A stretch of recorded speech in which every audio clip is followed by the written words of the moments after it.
Well, I think, Landry, for you've watched every University of Texas game. So you've seen every wart, you've seen everything. Sometimes I think it's easier for people that haven't seen every game, but I've seen enough Texas games to know, okay, that dude does some special things, and then you watch the separation he gets, you see the speed. Even though his drop rate was a lot higher than I expected, he still shows to have pretty good hands. And then you look at what we have in the receiver core. I think he fits because I think he can play the outside. He's going to block. I mean, he'll do some of those kind of gritty things that you like about him. And so I think that's why, teams are going to get him. And I do think that there's a possibility he gets to 25, and then it makes the decision really, really tough. I just don't think he gets there. I had him going, I think, to the Cowboys. I had the Cowboys trading down. I had the Cowboys trading down a couple of spots with the Colts. And then I had him taking Golden at 14. And that felt about right. I think he's in the top 15. I think the question with receiver gets to T-Mac, to Teteroa McMillan, a guy that I love, and sometimes I have to be very careful because I started watching T-Mac back in high school. I'm kind of a big fan of modern day. I like watching modern day games as much as I can, seeing highlights and stuff like that. And so years ago, I started watching a modern day game, and that kind of led me to seeing this team called Servite. And Servite was all black, looked like Permian, kind of reversed. They were all black with white, and they were kind of cool when they came out, at the intros and stuff. I was like, okay. And all of a sudden, I'm watching him play modern day, and I see number 4, and I'm like, God damn, who is this? He's playing defensive back, and he's lighting dudes up. And then he catches the ball at the sideline. I'm like, man, who is this? And it's like Teteroa McMillan. He's going to Arizona. I'm like, okay, well, let me keep an eye on this guy. And they also have Mason Graham on the D-line. They had a linebacker that went to Arizona. Fafita, quarterback, went to Arizona. I was like, okay, keep my eye on this guy. And then, T-Mac just ends up being that guy. So I've seen him for a long time. And I know he's a volleyball player. And I know you guys played a video one night. And look, there are a lot of guys that I've known even in the Texans, locker room over the years that didn't like football, didn't like watching football. But they would go out there and compete.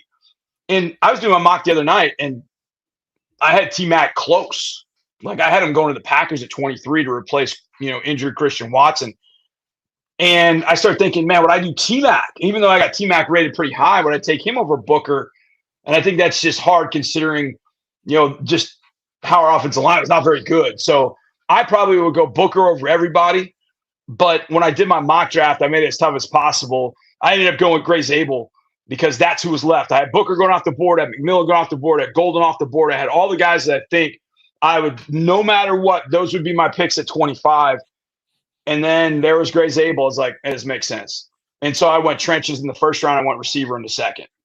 So sticking with the receivers, and I know Cody can't even stand up right now because you mentioned like the guard, which, that's not my. Why do you hate on the guard, dude? See, Landry hates the offensive lineman. Okay. Now hold on for a second. Here's the one thing that I kind of I bristle at a lot because I hear this from a lot of people. In fact, this happened last year at the draft party, which got moved to Friday night.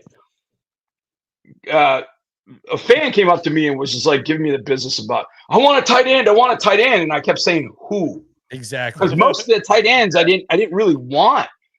And I was like, tell me who. I was like, we need a tight end. I'm like, oh, okay, who? Tell me who you want. Because these guys that are in this range, I don't want any of them except that dude. I'd take that dude from Ohio State all day. And then the next day, Kate Stover became a Texan. I'm like, that tight end I'm okay with. I don't give a damn about the 15 others. And I think that's the thing with Booker.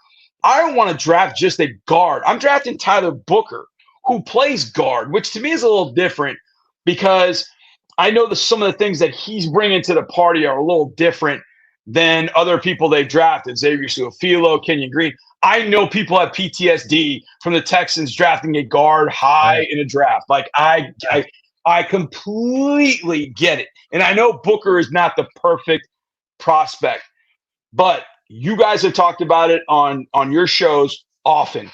This offensive line lacked, you name it. Yeah. They didn't lack talent. They lacked cohesion. They lacked toughness at times. They lacked swarm for whatever that means. They lacked all those things. They have to put people in that room that think like Tyler Booker does, who thinks like Will Anderson does. And it's not just Alabama guys that think that way. I think Gray Zabel is like that. I could see that at the Senior Bowl. You can see it in the way he plays. Like he's got that too. So to me, I'm drafting Tyler Booker. I'm not just drafting a guard who is Tyler Booker, if that makes sense. I know. And it is a little PTSD, and it is kind of. Dude, I have it. I have it too. Yeah. I mean, I have it too. I thought Su'a-Filo was going to be, and I've gotten the story behind the scenes on that Su'a-Filo pick, and it's maddening, but whatever. So I chuckle at it. Do share. Yeah. So yeah, it was. Anyways, there are a lot of people that wanted to kind of push the blame onto others about that Su'a-Filo pick over the years. So, anyways, I'll just leave it at that. Not my job. I was excited about Su'a-Filo, and then I got to meet Xavier, and I mean the nicest guy you'd ever want to meet. But I've met many of those guys. You guys know one, Nico Collins. Like when you meet and talk to Nico, he's the nicest, sweetest dude. And then he goes on the field, and it's like he becomes Mr. Collins, and that's the kind of guy I want to have. Kamari Lassiter is the same way. Like Kamari off the field, laughs, giggles, good, just fun dude to be around, jokes about stuff. I mean, just cool one-liners. And you get him on the field, and I remember Sting saying, "Hey, he crazy." Like, yeah, he is. I want that. That's kind of what I see with Booker. I see it with Zabel. I see it with Donovan Jackson to a degree. I like Donovan Jackson as well. I have him a little bit lower than the other two. So it's, to me, I'm drafting Tyler Booker as opposed to I'm drafting a guard who is Tyler Booker, if that makes sense. Makes sense. Now, Johnny, I know the Texans, I mean, last year's a great example. Kamari Lassiter is not a workout warrior. But Kamari Lassiter, he worked out better than some of the workout stuff that Tyler Booker's put together. Sure. Like athletic profile with some of the, I know it's not all football activities, but Booker's one of the, seemingly least athletic guys at the guard position in this upcoming draft amongst the highly rated guys. Is there any worry with that? I get the mentality. I understand, football in a phone booth, he's going to win. But like, is there any worry with the athleticism?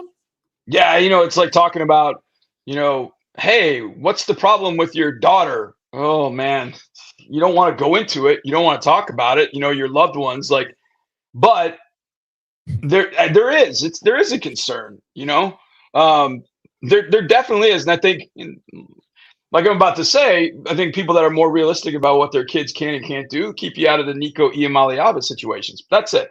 That's a different story for a different time. I think Booker's lack of athleticism, after I knew he wasn't going to test well. I knew that. But I thought he'd test a little bit better.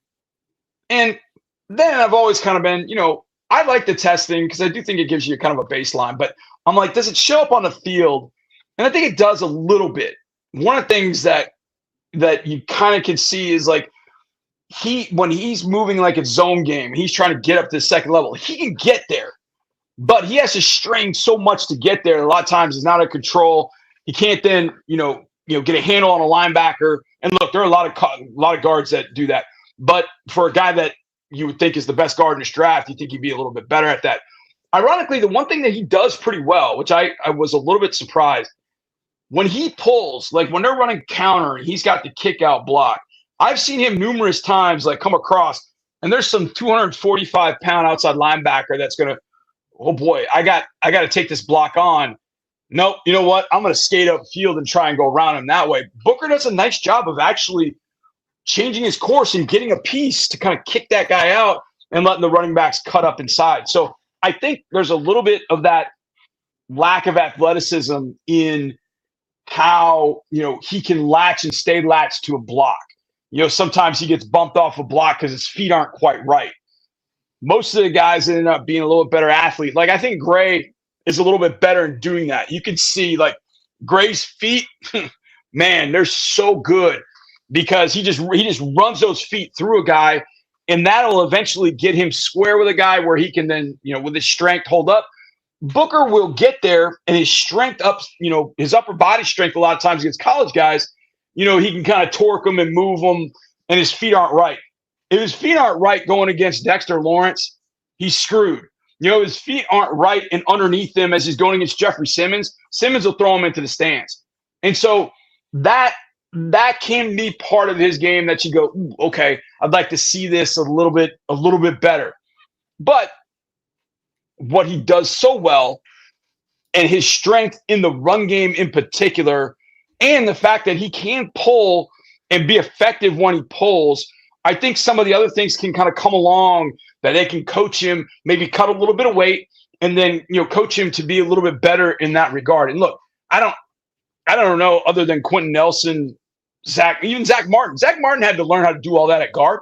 You know, he was a tackle at Notre Dame that had transitioned into guard, and he learned how to do it. So I think Tyler will have some issues, but I learned this long ago that if a guy is as good as Booker is, and he wants to be great, truly, really wants to be great, and he's going to do the things to be great and stays healthy, at worst, he's just going to be an average starter that you can live with for the next how many ever years. Now, if he's a first rounder, well, he's a first rounder, he should be doing these things. Look, Kareem Jackson never made a Pro Bowl, but were we happy with Kareem Jackson?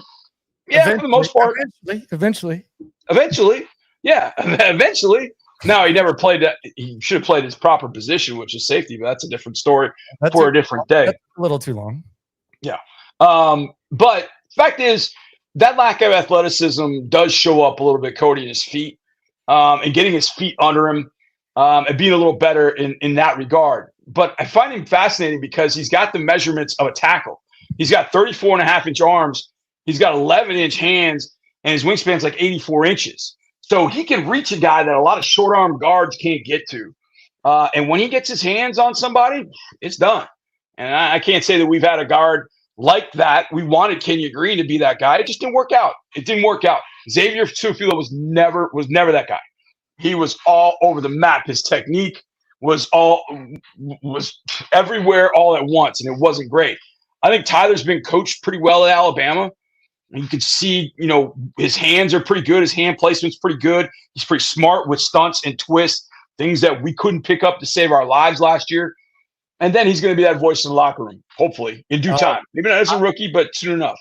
I was going to say this, and I still don't want either one of these guards. I'm just not. I just don't. I just want to wait. I just don't want a guard. I want a wide receiver. But that's the problem, Landry, is if you end up waiting to get a guard, you end up getting a second or third round guard. That guy won't start for you as a rookie. That scares me more for you in your rookie year. But that scares me more than a receiver or especially a running back. And it's based on the names. It's not based on the thing. I think there's an opportunity at receiver. I agree with you, but I just think the skill guys, I just think it's more important at this point, even though I can get the thing on the offensive line. But the one thing I do agree with you on, John, he's swarm. I've said this, we can cuss in here. He's swarm as fuck. Like who's that? Who? Booker. Like he sounds sounds like Will Anderson. Like he said he likes football because he likes to make people hate football. And he just seems like someone that they're really, really gonna like. And I think that means a lot to them. You know this stuff better than me, but I think that mindset means a lot to them. They talk about it all the time. And I think when you're kind of trying to, they can admit it or not, you're trying to reshape the culture of your offensive line. It kind of feels like what they value might even go up a couple notches when you take that into account. Yeah, there's no question. I mean, you guys were at the press conference today when you guys in particular asked him about that. His thought was, look, talent is talent. Everybody's talented. But then when they went in, when Nick started talking about the things that matter and matter to them, that is definitely, it's part of the standard now. Like, you better be a mother effer if you're coming in that building. You're going to get coached hard.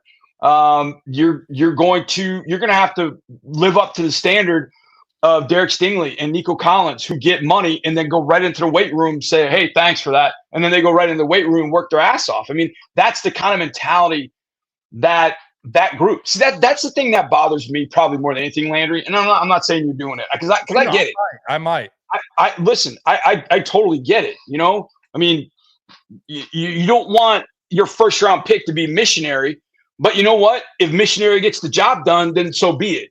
So, I mean, that's kind of the way that I look at it. Missionary for but, sure. Yeah. But I mean, you know, I'm not going to sit here and tell you that we've got all the weapons at wide receiver and tight end and running back that I think we need to have. I just feel like if I'm going to maximize value at the positions in which we feel like we have need, I feel like I can go still players. And based on the players, like when we have an understanding here, this trio, that when we say the position, we're basing it on players. Cause I do think there's a tendency to where it's like, well, they need this. And it's like, well, okay. Right. Like Pittsburgh's not sitting there saying, and it feels like the only time that's clear is with the quarterback, John, because like whoever like drafting 26, say a team needs a quarterback, they're not going to say, well, we need to take a quarterback here because the quarterbacks are clear and we know who they are. But the guard and wide receiver is based on players. Yeah, to me, absolutely. Yeah, absolutely. And I'm fine with that. And look, I think this receiver group reminds me a lot of 22. Was it 22 or 23? 23. Yeah, it was 23. The JSN, Quentin Johnston, Jordan Addison draft, and Zay Flowers. They all went right in a row, like at that back part of the first round. It reminds me of that because, you know, there's Travis, and then, you know, T-Mac is interesting. And then you got Matthew Golden, who I think he'll go in the top 15. But after that, you kind of like, man, do you love Burton? I don't know. Good. Yo, Ibuka, who I like. Yeah. And I like that. Here's the other thing I'm gonna say about Ibuka, and this pisses me off too. People are like, oh, I heard somebody say today, well, he's just John Mechie. I'm like, whoa. Time out. You guys are looking through things through the wrong glasses. Now, he might come into the league, Ibuka, and end up playing slot receiver.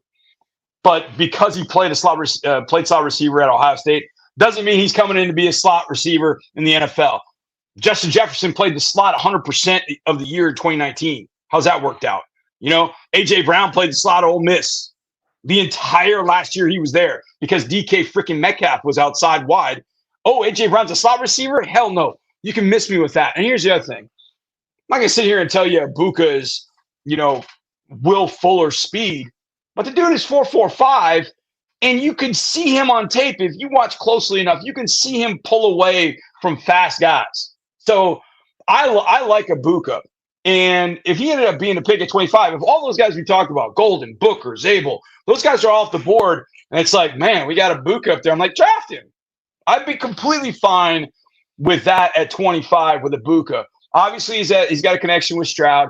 He's got great hands. It's, you know, again, the swarminess, the football character, all that kind of stuff. Him and Booker are the two swarms, and they're both connected to the two guys that are kind of the face of this franchise outside of D'Amico. Okay, let me throw you this curveball. All right, I want to see what you think. I want to see what you think about this. Throw you a curveball. All right, you get to 25, and all of a sudden there's one of those quarterbacks that the Giants or the Browns or somebody wants to trade up. You trade out of the first round. You go down to 34 or 35. And now you're staring at those running backs. Oh, you know me. Okay. Travion Henderson is staring you right in the face. Caleb Johnson, potentially. Hampton's already gone. He's already been gone. Broncos took him at 20. It's over. So you got Travion Henderson, Caleb Johnson at roughly the top of the second round. A running back. Yeah. Is it the same kind of feeling for you guys that it's about Henderson and it's about Caleb Johnson versus I'm drafting a running back? Would you do it? Cody, would you do Henderson or and I know it's tough because you don't know exactly who else is on the board at that point. But would you trade down, get extra picks, and then go ahead? Because and I bring up those two because that's about the range where they would go. Henderson and Caleb Johnson, like 35 to 40. Would you do it, Cody? Yeah, I'm trading back, and I'm taking Travion Henderson, and I'm calling it a day, and that's my perfect compliment with Joe Mixon. And I got a home run hitter, and Mixon does some of the dirty work. And then when Joe Mixon moves on, I just find somebody to replace Joe's skill set, and Travion Henderson continues to be the home run hitter. I probably like his teammate at Ohio State, Judkins, more than the Iowa kid, Johnson. So I know Landry Landry. likes Judkins a lot too. Oh yeah, I think you got to get one of these premium backs, and I wouldn't mind getting two with pairing them with Smith or Blue on day 3, depending on what happens there. But yeah, I absolutely think, and I've started to kind of become kind of a Judkins fan, and there's just a lot of things that I feel like I feel like media scouts are treating him like he's never been that dude. Like it's almost like he's getting talked about as if, hey, this guy is a committee guy at Ohio State. Well, he just happened to be first team SEC the 2 previous years at Ole Miss. He happened to do pretty well, and then he did a really good job at Ohio State. And he also tested pretty well. I didn't expect that he was gonna. If you would have told me someone's not gonna help their cause, I would have wondered if it was him. But I'm a Judkins guy, and the other thing is he's smart as hell. Mom's a lawyer. Yale was on his final list of colleges. Like he's. I hate to say this, but it's back because I heard old D'Amico say it the other day. He's tough, smart, dependable. He is a tough, smart, dependable back. That's your guy, tough, smart, dependable. Here's it's funny. You know me. I studied Jenkins all summer, and I thought he was at that time. I thought he was probably going to be. He and Genty were probably going to be the 2 best in this class. I think I did my nifty 50. I had both of them in there. I think I had Genty 1. I think I had Ollie Gordon in there, and then Ollie just turned to you know what? I don't know what happened to him. But the reason I bring up Henderson is it wasn't really until I saw Judkins in the same game, in the same backfield with Henderson, that I realized, oh, damn, if I like Judkins, then – and I've always thought TreVeyon Henderson was totally underrated. Like I would see kind of the media scouts, as you call them, Landry. None of them have mentioned Henderson for a long, long time. I'm like, man, I know my eyes aren't great, but they work well enough to tell me that dude is a home run hitter. Holy crap. He's big time. And it was when I saw him with Judkins, and the reason I like Henderson over Judkins is Henderson's got home run ability. He's a smoother runner. I think Judkins is real tight in the hips. So I think he's going to be limited on things he can do, but he's so hard to tackle. He's a big dude too. He's 6 foot 210, and he is all of 210. So he's got plenty of speed, and he catches the ball in the backfield. So I don't think you go wrong with either of the Ohio State running backs, to be honest. But again, going back to TreVeyon Henderson, I was doing my scouting report on TreVeyon, and I put his name, in because I was looking for stories, and it popped up his Twitter page. And I went to his Twitter page, and the word Jesus is mentioned on his Twitter bio and page like a dozen times. And I was like, and then there's a video of him at the combine. They asked him about that screen right before half. And he talked about how he had gotten hit late on a play. He got really mad. He hit a guy on the sideline from Texas. And he said, I went over to the sidelines. I asked for forgiveness. I said a little prayer, and I went back in the game, and I caught a screen that turned the game around. I was like, I could see that guy being in Houston. I could absolutely see him for a number of reasons, that being one of them. Because I think faith is a really big thing for this organization and for this football team. And I think it's even more so with the people they brought in the building lately. So you give me Henderson or Judkins. He ended out Bibles at Ohio State, at a midnight thing. So that's kind of the same vibe too. Yeah. So I think, either the irony is the one player I think a lot of people really would, when Laramie was traded, I think everybody was like, get Josh Simmons from Ohio State. First of all, nobody knew a goddamn who Josh Simmons was at all going into this season. And here's the other thing too. He never played with CJ. He transferred from San Diego State the year after CJ came to Houston. So his first year was there in 2023. And I remember seeing him like, dude, this guy's an athlete. Holy smokes. This guy moves. And the irony is that he just caught his foot in the turf against Oregon about second quarter. And I mean, he is just locking up. Oregon's got 2 pretty good edge guys. DJ Uyunglele's brother, Mateo, pretty good young player. He's going to be a junior next year. He'll be probably a first rounder. He's a good player. And Simmons is just, he's locking him up. Oregon went down and scored tied the game or took a lead, whatever it was, they ran 3 or 4 times directly behind Simmons.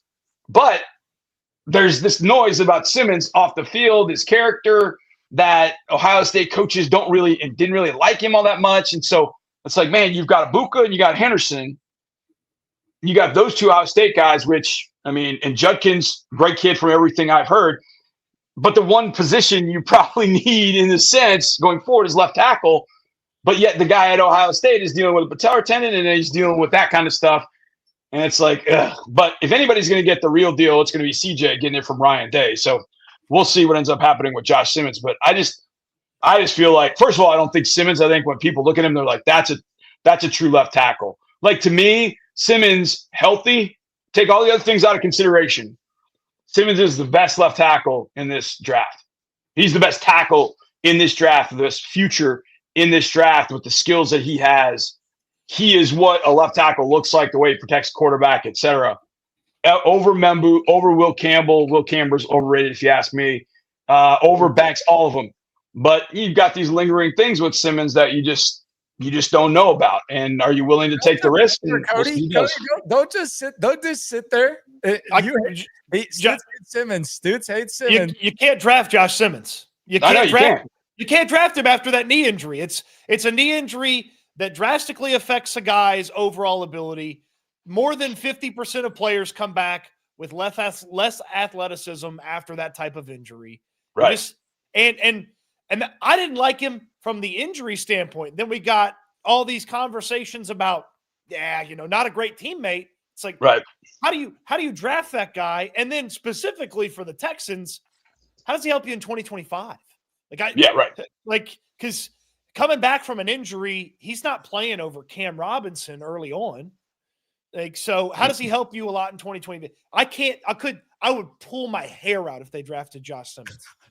Here's the thing: if they drafted Josh Simmons, then the 2 things. One, then they've gotten a pretty good read on the patellar tendon that they feel like he can make he's rehabbed well. He's going to be okay.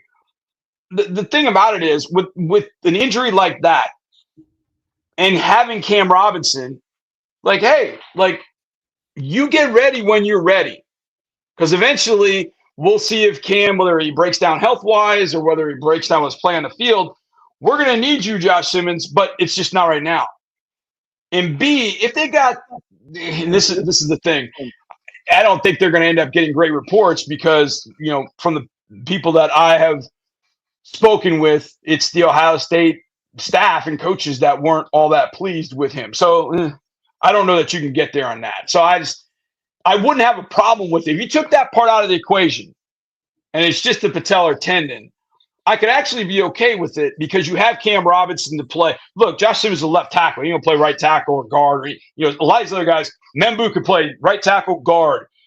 Kelvin Banks can probably play any of the tackle positions in guard. Zabel, guard, maybe even center. And that's the other reason I would consider Zabel, maybe center. Booker is a guard, but Simmons is going to play left tackle. And that to me that's the one thing I think with Simmons. You go, man, you can't find an athlete like that, and you're not going to find it very often. And I start thinking about the draft ahead. Like, are you going to find this big time rock star left tackle in 2026? And just looking at the initial read of the group, I don't see it. But it happens every year that everybody, this guy came out of nowhere. But I don't know. I think Simmons would be a great pick at 25 if you get a pretty good read on the patellar tendon, but I just don't think the other things that come to pass. So I feel like talking about Josh Simmons is just a waste of breath in a sense. And I just talked about 5 minutes, so I'm sorry. We can move on. No, hey, nothing is a waste. We love it all. Love it all. Let's go to the soup real quick. Joshua Stanley says he's not a fan of Connerly. Can you expand on why he'd fit over Jackson, Booker, or Ursary at 25, John? He wouldn't. I've got Connerly. I've got Connerly. I think I got him at 41, 42 in Harris 100. I mean, if Joshua is saying Jackson, Booker, Ursary, I don't want to touch it all. I don't want Ursary. He is stiff. He's strong. in a run blocking, bunch of down blocks, those kind of things, pretty good. But pass protection it's going to be an issue. I think you could probably play him at right tackle. I don't want Ursher. I mean, you took him at 58. I'd be like, okay, I can see that. At 58, I do not want to take Ursher at 25. That would be in order. I have them Booker, Jackson, Connerly, and then Ursher. Connerly is, I think, first of all, Connerly's young. I think he's 20. So he's a young dude with a lot of room to grow. Amobi Okoye. Okay, come on. Yeah, exactly. Amobi Okoye. How did that work? Did you guys know that Amobi Okoye is 16 years old? God. That was my first year in Houston. It was like everybody I talked to was like, yeah, man, we just drafted Amobi Okoye. Did you know he's 16 or 18 or whatever the hell he was? I'm like, yeah, I think he became 12 by the time you talked about it. He was always, though, I don't know if you were playing Madden, he was always the first pick, one of the early picks in Madden franchise mode, because you had him for damn near 20 years. Yeah, exactly. He was 20 years old, and he's still younger than Joe Flacco. I think Connerly he's really good at a lot of things. I don't think that Connerly's elite in any one way. I mean, he doesn't have elite arm length. He doesn't have elite, feet, but it's good enough. He likes I'm trying to think of the right way of saying this. Like, he appreciates the run blocking aspect of it. It's not going to be, well, I'm out here to pass block. They don't pay me to run block. No, they pay you to be an all-around tackle. Man, I feel like I'm having this conversation all over again. But I think Connerly is a guy that will take interest in the run game. At the Senior Bowl, there were times where his reps were really good. Like, he had a couple of great reps against Mike Green, who was going to go in the first round. Then there was a rep where Mike Green just ran him flat over, just, long-armed him and just right into the turf.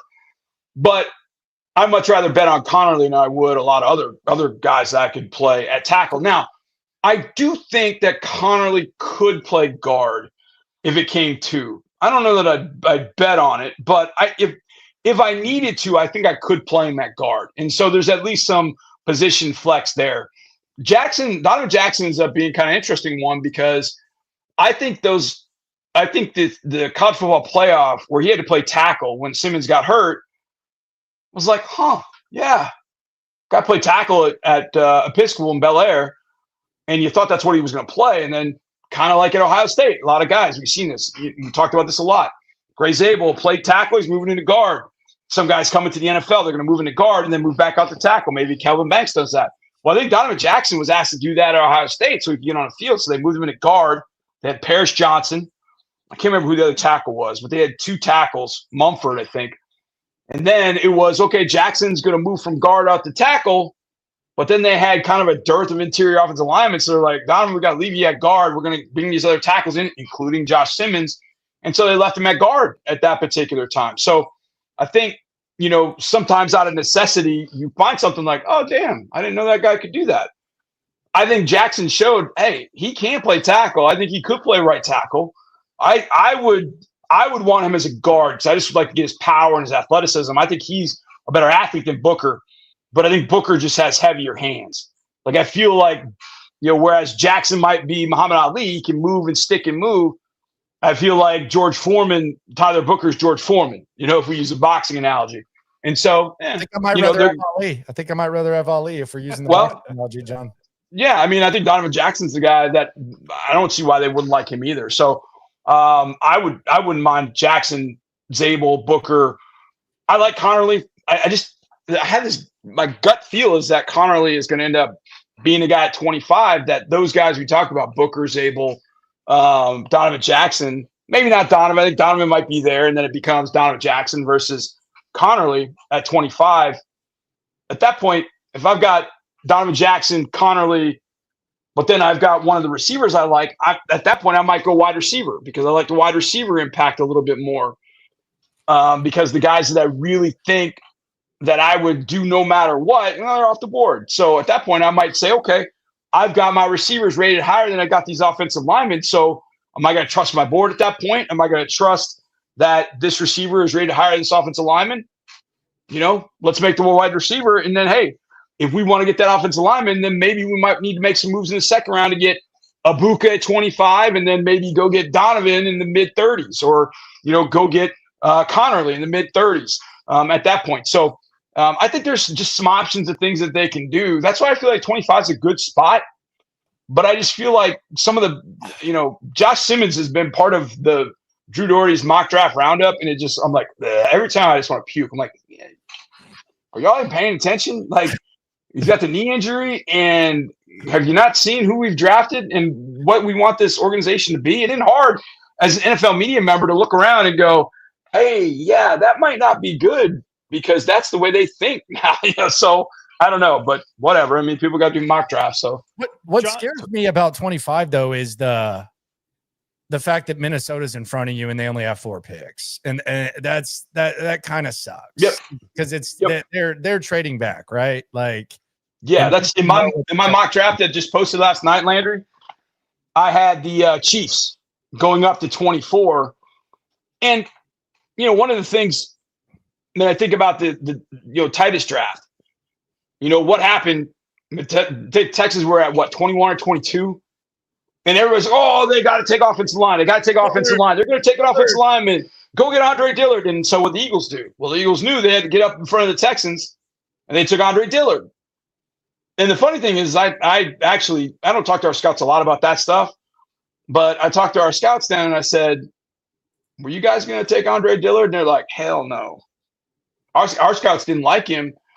And it wasn't really always for the on-field stuff. They just didn't like him. And so they were like, we'd like Titus better. We thought Titus had a little bit more grit, had a little bit more kind of Southern grind to him, if you will. And then they kind of fell in love with that. And so Titus was the pick, whether the Eagles were moving up or not. So it's good in a sense that people know, the Texans, they got to go offensive line, right? They're going to go offensive line. Meanwhile, the Texans might be thinking wide receiver. So you might be thinking, hey, we got to move up. And that was kind of my thought process. Chiefs move up to with the Vikings. They swap. Vikings end up getting a couple of picks later in the draft. And the Chiefs go get the offensive lineman because the Chiefs' offensive line is brutal, I think. I don't think the Chiefs' offensive line is very good at all. And I think that they got to go up and get all linemen. So the only one that I had available at that point, I had 2. I had Connerly and Zabel. So I had them pick Connerly because I figured they'd want maybe a little more tackle. That left Zabel on the board. I ended up picking Zabel at 25 for the Texans. So from that standpoint, yeah, I think the Vikings needing picks, needing to move is going to be interesting. It is. It's a problem, and I think that's where Nick's got to stay on it. And that's where I think moving up isn't a bad option to go up 2-3 spots to kind of avoid that. I know Mark and I were talking about this the other day, 2016, the Redskins, Commanders, or whatever they were at the time. Ooh, canceled. They weren't going to take Will Fuller, but the Brain Trust was worried that somebody else was going to trade with the Commanders at that time and go get Will Fuller. And so they made a deal, move up a spot, make sure you get Will Fuller, and they gave up, I don't know, 7th or something like that.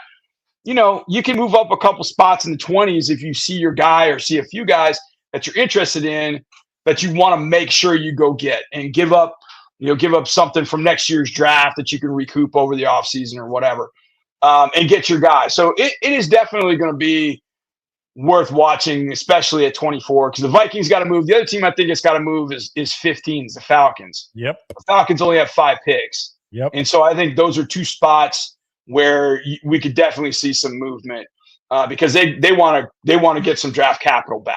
So I would keep an eye on the Falcons at 15, the Vikings at 24. Couple more super chats, John.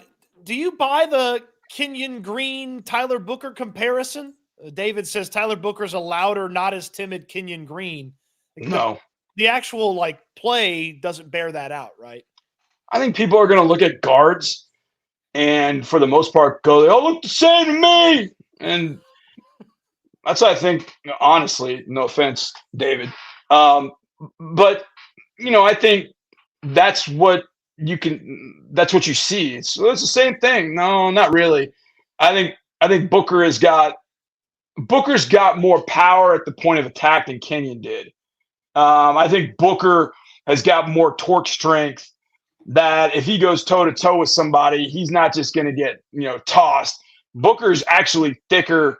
He's got thicker ass and legs, and stronger ass and legs than Kenyon had, as far as I saw it. So is he a louder Kenyon Green? I don't know if that's not the way I would go with that. And here's the thing.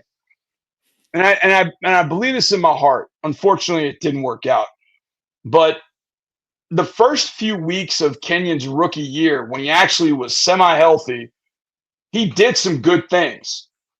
But when we went to play Las Vegas and he hurt, whether it was shoulder or elbow or whatever he hurt that day, he went back in the game and he was never the same. Never the same after that.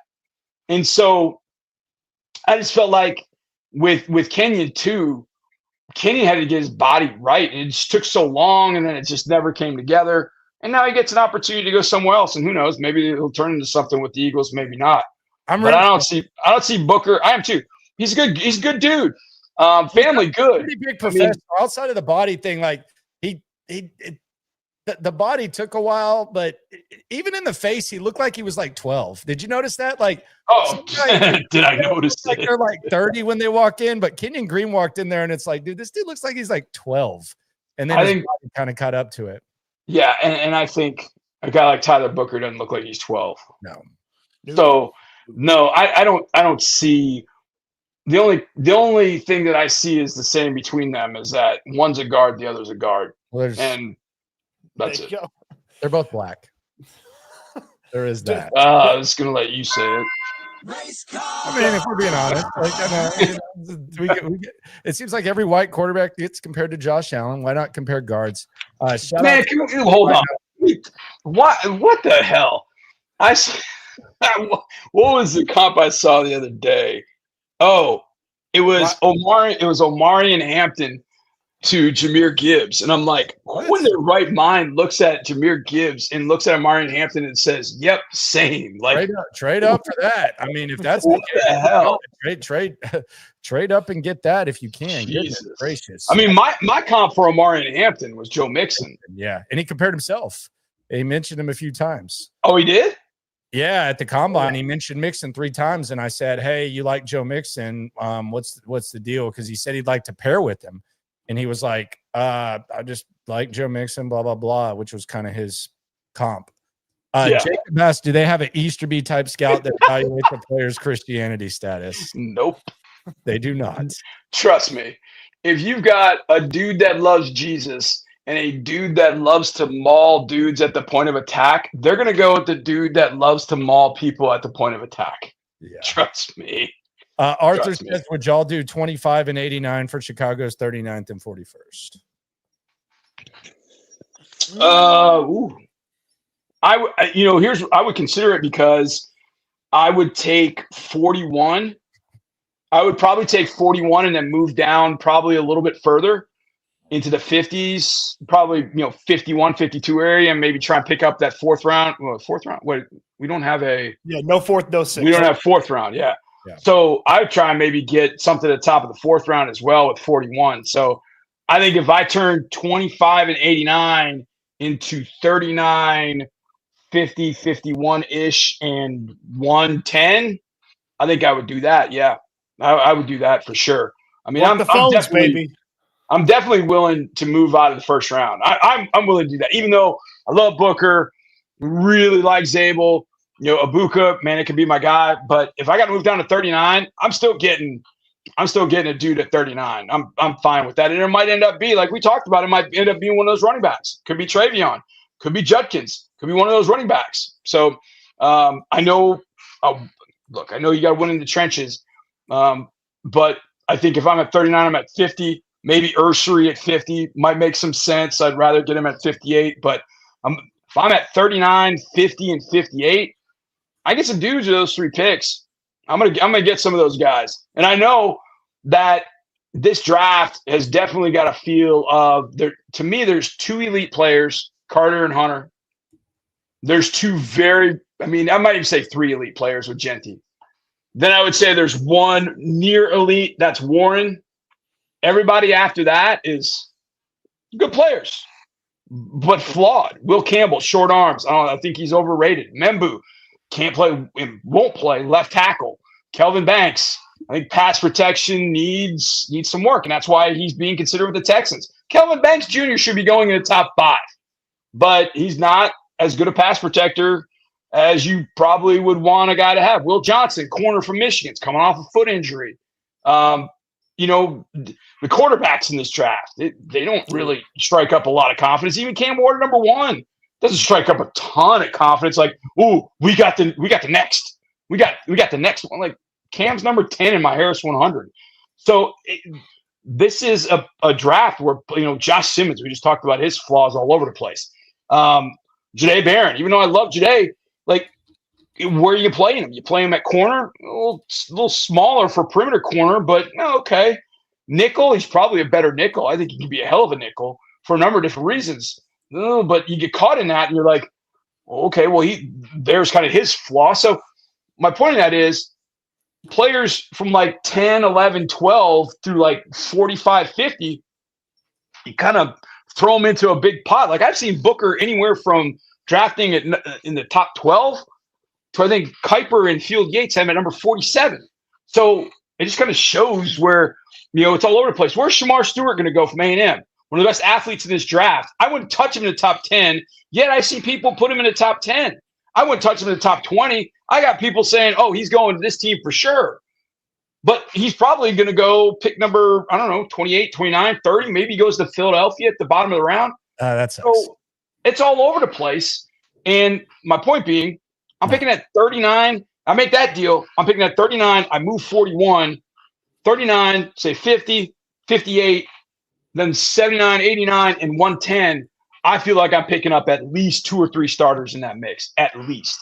John, earlier when you were talking about offensive line at 25, you said, hey, there's options there maybe at wide receiver if you think you need wide receiver later. Are you pretty comfortable with the day 2 wide receiver crew, which is, you know, it's any number of different guys, you know, the Iowa State kids, Besh from TCU. You seem pretty comfortable snagging a guy or 2 from that area. Very, because I've got a number 1 wide receiver already. I got Nico Collins.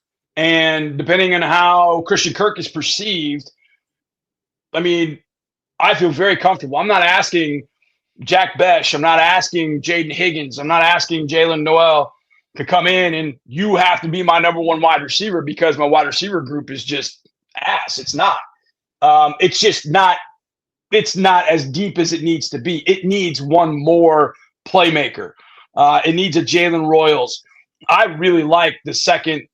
I really like this day 2 receiver mix because of that. Because I think, you know, Jalen Royals to me after the catch, as dynamic as it gets. Jalen Noel from out of Iowa State, start, stop, sudden change of direction. You know, more a slot guy, but the ball gets in his hands and something good is happening. And you talk about separation. Amico's talked about it. Jalen Noel from Iowa State. Jaden Higgins might compare him as Nico Collins. So I don't know if that's a little repetitive. I'll take it. And I'll take 2 Nico Collins, please. I'll take 2 Nico Collins with a large Diet Coke supersize. And look, I'm good with it. So between Royals, Higgins, Noel, Besh, Savion Williams from TCU becomes all kinds of interesting because he's 6'3", 225, and they would put him in a gun and run him. He had 61 rushes last year at TCU. I mean, he's a freakazoid. So I'm very, very comfortable with the day 2 guys at wide receiver. Where I'm not as comfortable are with the day 2 offensive linemen, like we talked about. Arante Irsay, like not as comfortable with that guy. I do think Jared Wilson from Georgia probably gets overdrafted because he's the best center of the group. And I like him. Don't get me wrong. I really like Jared Wilson. But to me, he should probably be top of the 3rd, bottom of the 2nd. He's probably going to go mid to high 2nd because he's really kind of the best center that's out there. I'm trying to think who else in that day. Like Charles Grant from William & Mary in his zone scheme, man, and he looks the part. Long arms, can move. Really would like him. Marcus Embo from Purdue. Like, I feel better about the wide receivers as a whole in that day 2 group than I do the offensive linemen, for sure, beyond a shadow of a doubt. And that's kind of why my thoughts on offensive line, you stay at 25, is, you know, a Booker, a Zabel, Donovan Jackson, I feel good about. and then getting Jalen Royals or Jalen Noel or whatever. And I'm not going to get lost in this. Well, Christian Kirk's a slot, so I can't draft the slot. I don't give a damn. Whoever can catch the football, first of all, get open, then catch the football and do something with it after the catch, I'm happy with. And oh, by the way, last year, our quick game went to shit. It went like our quick game was gone. Once Diggs went down, we had no quick game. I don't know where it went. It was like, Stephon Diggs is hurt. We can't throw a quick. Like, where's the 3-step speed out? Like, what are we doing? And I think if we had any more wide receivers that can just get separation, get open quickly, steal 5 to 7 yards, we're going to be in much better shape. So I like a lot of those guys in the second round and early third round to be able to do that at wide receiver. You like Trey Harris from Ole Miss? Yes. Now, the one thing with Harris, and I've heard this from a couple of people, the problem with Harris is the soft tissue stuff. That he's had some soft tissue injuries in the past, and that's kind of held him back. And I actually had somebody at the Senior Bowl. I was talking to somebody at the Senior Bowl that knows Ole Miss, and they said if Trey Harris is not a first rounder, then teams are not comfortable with that soft tissue stuff. Like, that's the reason. Because Trey Harris is hella talented. I mean, he has got he's had some concentration drops. He had a big drop early in the game against LSU that could have changed the whole game on a deep route. But ball skills, concentration, body control, start-stop ability for a guy that size, I think is really impressive. I mean, shoot, if you're sitting there at 39 and Trey Harris is on the board, I'd be all about that. And I also think just you think about Nico size, what Nico brings, and then you think about Christian Kirk, and Kirk's probably in the slot. I think Trey Harris is the perfect complement to those two, given his size, given where he can hurt teams. But I think also having Trey Harris, if you were to put Trey Harris in that mix with Kirk and Nico, you still have the ability with all three of those guys. Kirk running slot fades, Nico 9 routes, post routes and things, Harris doing the same thing. You have deep threat ability with all those guys. If you put Kirk on the field with Nico, with some of the guys that are already on the Texans receiver core, I don't think you get that third element of being able to take it deep. And I think you just have to, in today's game, you got to have dudes that threaten deep, or they'll just sit in quarters and just, break on everything that they throw in front of you. And I think we found it out last year. We just stopped going deep, and teams just started, kept playing quarters or, split field coverage, and just like, we're not going to let you, you're not going to go deep. We're just going to camp and make sure we take away the things inside. And I think a guy like Trey Harris can you can explore deeper things with him. He kind of becomes our poor man's Christian Watson if that happens. And hopefully he can stay healthy. Goodness gracious. Another guy that's kind of been polarizing in here. I'm not going to tell you who feels what type of way about him, but we're sticking with the wide receivers. Kyle Williams. Where are we at on Kyle Williams? I love Kyle Williams. Absolutely freaking love Kyle Williams. And, everybody points to what D'Amico said about receivers. I don't know if it was the combine or wherever he said it, but he talked about separation. Kyle Williams gets separation in a phone booth. And if nobody knows what a phone booth is, look up Austin Powers. You'll see it. This dude he's got shake and he's got speed. But to me, what impressed me at the Senior Bowl was the way he snatched the football. What impressed me before the Senior Bowl was his ability, once he caught the ball, turning into a really damn good running back. And an explosive, scary, he can run away from me running back. So I think you get all of that with Kyle Williams. Now, I don't love the fact that he's not a big guy. And I think some of the things that they would want him to do or want the receiver to do, hey, be really good on slants. That's a little tougher when you're a little bit smaller, but he's got such good, he can shake DBs with his releases really, really well. Good hands to great hands, and can fly. Now, I don't know which one of you is allergic to that, but you probably need to go get tested. It's me. What's your problem with Kyle Williams? It's not Matthew Golden. Look, he's not going to be Matthew Golden. No, I don't like him, and I think the competition was a little bit rocky last season. I think there was a lot of stat padding. I'm not a big Kyle Williams guy. I don't even. And that's the thing. When I don't even look at stats. Like I'll look at them to put in a scouting report to kind of give a little nugget because I know people that read it, they want to know what the stats are. But I couldn't tell you what Kyle Williams' yards per catch is. I couldn't tell you how many catches he had. I just know that when I go to the Senior Bowl and I watch him, I'm like, I don't give a damn what the rest of those. This guy caught 145 balls. I don't give a damn because they probably threw him 30 bubble screens a game. But when I watch him go against the best that college football had to offer, there wasn't anybody there that could cover him. Yeah, you were at the Senior Bowl, and you made Stoots happy with that. Back to the soup real quick. Christopher Rio says, "Who's the D lineman the Texans should not pass on?" This is a good question. Is there any D lineman at 25? Is there any D lineman at 25 that they just could not pass on? And let's be realistic with this. Who are you telling me is off the board?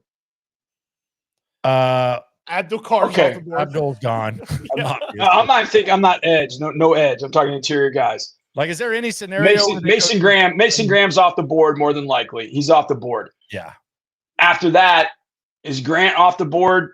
No, he's there. He's there. I would have to think about it with Grant. I know that.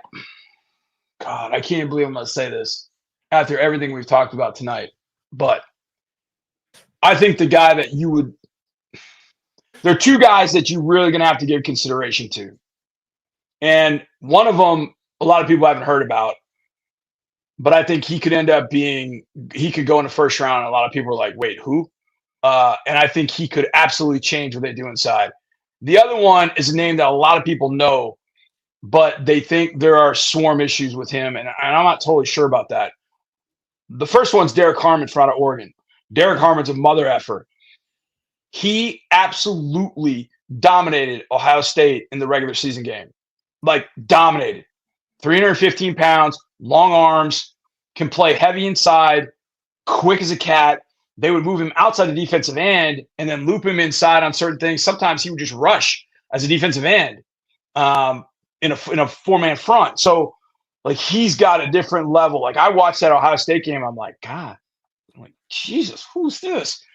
And I'd seen him at Michigan State, but probably at Michigan, when he was at Michigan State, he got there, he was like 360 pounds. And they got him to cut weight. And I thought he was kind of sloppy. But then he got to Oregon and was like, that doesn't look like the same guy.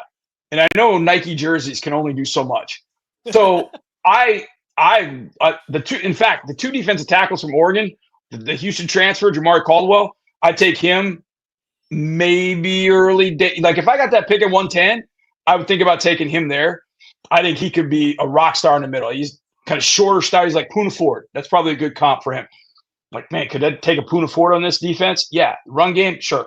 Derek Harmon is one. I think he is at a level above everybody else. Here's the one that I'll bounce off you guys. I'll tell you why I would think about it. And that's Walter Nolan from Ole Miss.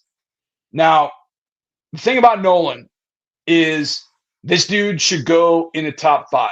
Like, if you just watched Walter Nolan's film based against Mason Graham's film, you would think, man, I don't know. I kind of like Nolan maybe a little better than Graham. Like, there's differences in their game. Like, Graham, you could see the wrestling stuff. His hands were really good.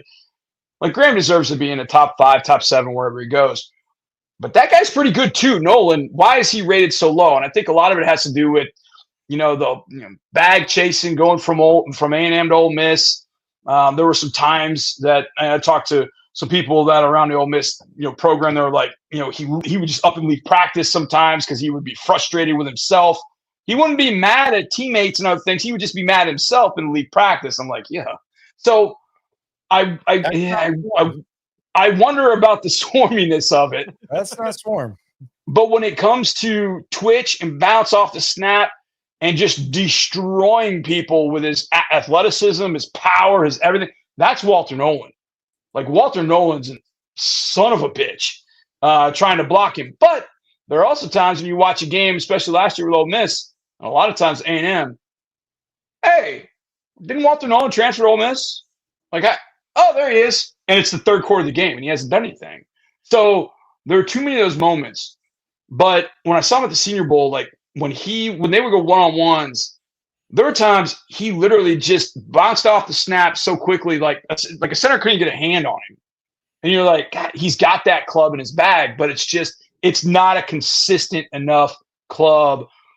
But I just wonder, if teams keep passing on him and the Philadelphia Eagles are like, yeah, you give us Walter Nolan. Shit, we'll take him. We'll put Walter Nolan right next to Jalen Carter. And all of a sudden, for the next 7 years, everybody's like, how in the hell did we let Walter Nolan get to Philadelphia? And so that's my only hang up. I don't know that I would take Harmon or Nolan ahead of Booker or Golden. Zabel would have to be a discussion. And probably everybody else would have to be a discussion. But again, it goes back to, it would be those two guys. It wouldn't so much be defensive line. But Nolan, to me, that's why I like Harmon a little bit better, just because he's 315 pounds. I just want to have some athletic size. So those would be the two I'd consider. But Nolan would be the one that would really give me oh God, is this the right thing? We make him a first rounder at 25. All these other teams passed on him. These teams, this team all needed defensive linemen. They passed on him. We know what the issues are. But I go back to this one thing, and I've heard you guys say this before, and I think this is true. I think that guys, rookies may not totally be swarm right now, but it's there in them. I think there are guys it's not. But maybe a guy like Walter Nolan, he's got it in him, but he just needs the right environment. And with D'Amico as the head coach, Matt Burke as defensive coordinator, as Rod Wright as the defensive line coach, with Will Anderson and Daniel Hunter in a room, with Mario Edwards and those guys, maybe Walter Nolan gets to be the best version of his swarmy self. And it ends up fitting really, really well. You know what I take from this, John? You know what I take from this? I don't think you want to go through a season without someone from Ole Miss that hates practicing. That's what I'm thinking. That's what I'm thinking. That's what it could be. That's what it could be. Yeah, absolutely. So we gotta have it. So I guess Walter Nolan's the pick at 25. We've gotten so used to it. We've just gotten so used to it. God, don't even start, man. I can't even. A position that we haven't mentioned, that Nick Caley mentioned, and he has a background in. Oh, boy. We got to get into the tight ends. We've seen them visit with two. We've seen Arroyo and we've seen Gunnar Helm. How are we feeling about the tight ends when it comes to the position that Nick Caley talks about loving? And do you think, because you mentioned 15 with Atlanta, me and Stoots have just kind of accepted that, and maybe it's a mistake. The Colts want a tight end really bad. They've been very open about it. Yep. They want Tyler Warren. Good luck with that. But do they want a tight end so bad that they take Loveland, or do we see maybe a little bit of a Loveland fall? I think Loveland could fall. In fact, I had Loveland going in my mock draft to the Chargers at 22, which makes a lot of sense. It's the Michigan connection with Harbaugh and all that. And if you watch that playoff game and you watch Will Dissly try and catch a football with, fish hands, you look at it and go, what could help Justin Herbert? Yeah, getting another wide receiver would be good, and I think they can do that. But if they got a Mike Gesicki-like plus player, it's not Mike Gesicki, but has that kind of impact, I think that can really help Justin Herbert. So to me, Colson Loveland going to the Chargers made a lot of sense. The tight end, you mentioned Elijah Arroyo. I love that guy. Absolutely love him. He grew up in he was born in Miami, then he moved to Mexico. He actually learned how to play football in Mexico growing up.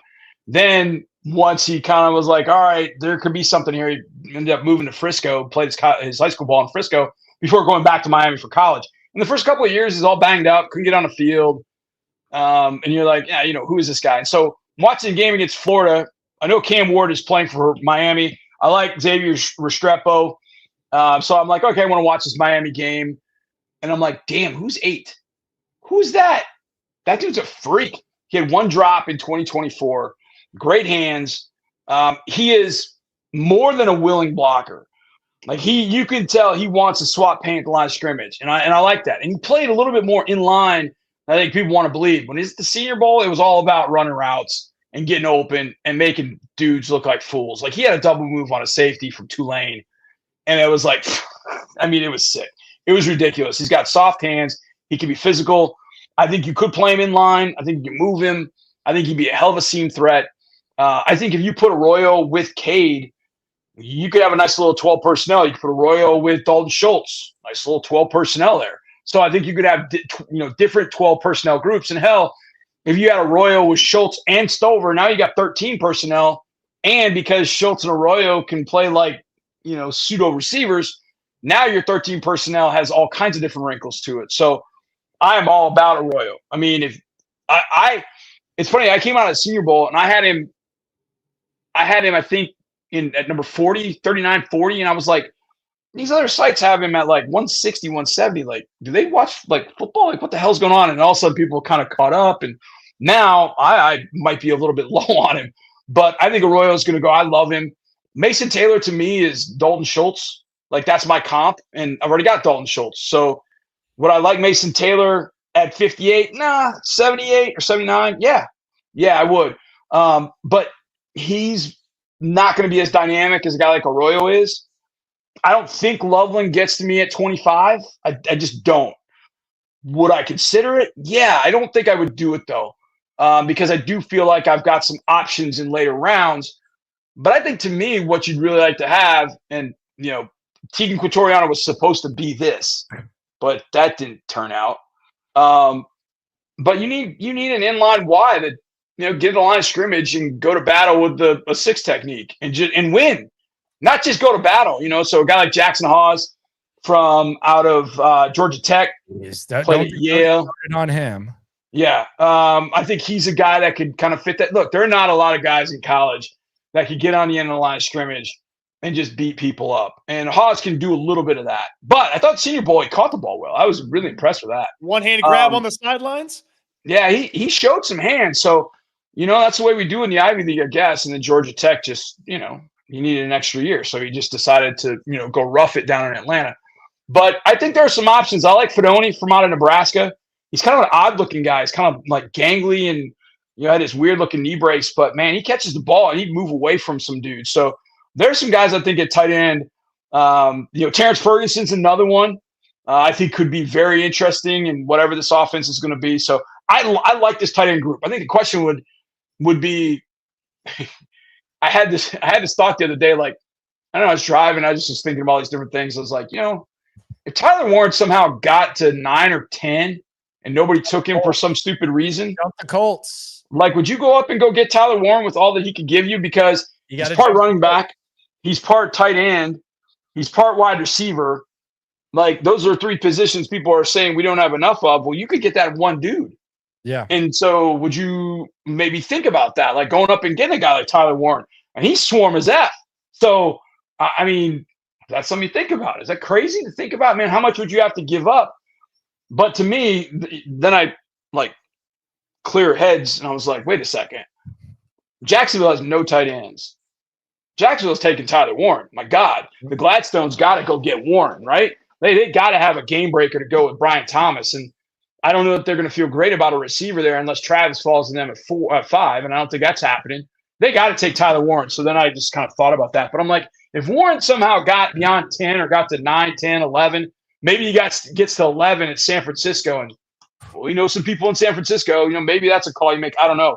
But you'd have to give up some stuff to move. But would it be worth it for a guy that could help you at running back, wide receiver, tight end, and maybe even quarterback? Yeah.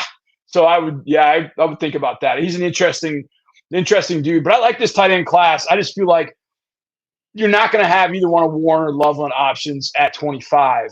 But I think you could have Arroyo options at 58. I think you'll have Mason Taylor available to you potentially at 79. Terrence Ferguson at 79, 89. So, and I think Gunnar Helm, for the Texans, they'd have to do it at 89. And, we go back to that conversation about Tyler Booker not being really athletic. Gunnar didn't test well at all. But I do think there's athleticism in him. I mean, every time I saw him, he was roasting somebody down the field. So he's good after the catch. It's weird. Yes. I was actually surprised. I know he hurt the ankle and stuff, but between the vertical and that, I was a little bit surprised by it, to be honest with you. Well, it might end up being not for him, but it might be great for a team going in the fourth round going, hey, man, Gunnar Helm just fell to us to the second, third pick of the fourth round and feel great about it. Because I think when he's healthy, I thought he was – you could have knocked me over the feather when I saw it testing. Like, really? Holy cow. So from that standpoint, how much of it was the ankle? I don't know. This tight end group, I think it would be nice if you could find that really trusty, sturdy, reliable inline blocker. But I also think you can upgrade the entire group with any of the guys you talked about. Now, I'm of a belief that Cade can take the next step. Like, I think Cade can be a lot of things in this tight end group. I'm really confident in Cade, and I think he's got that in him. I love the basketball background, and I think he's got the toughness and just no BS, way that he goes about it. And I think he learned a lot this year as a rookie. So I believe a lot in Cade.